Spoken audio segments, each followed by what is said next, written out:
ल हे हेलो हे आज चाहिँ हामी चाहिँ जङ्गलमा चाहिँ एकदम के गर्नु आज त गाईको घाँस काट्नुको लागि जङ्गल घाँस काट्नु दुःख छ जङ्गलमा घाँस काट्नु पनि घाम टन्नै टन टन टन घाम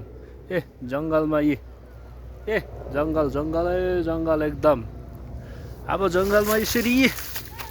बस्तीमा घाँस काट्नु पर्छ के गर्नु बस्तीमा गाई गोरु नभए भोकले मर्छ फेरि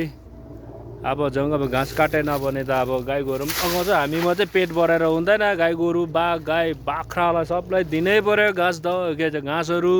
है के गर्न यस्तै छ बस्तीको दुःख छ टनमा भात यसो मजाले बसेर खानु पैसा छ भने बसेर खानु हुन्थ्यो पैसा छैन कहाँबाट बसेर खानु तर ल लाग्यो है अब म चाहिँ गाईको घाँस बोकेर हिँड्दै आँटेको अब चाहिँ थ्याङ्क यू धन्यवाद है सबैजनालाई लाइक चाहिँ गरौँ न लाइक चाहिँ छैन लाइकै छैन के हो लाइक गरिदिनुहोस् न प्लिज।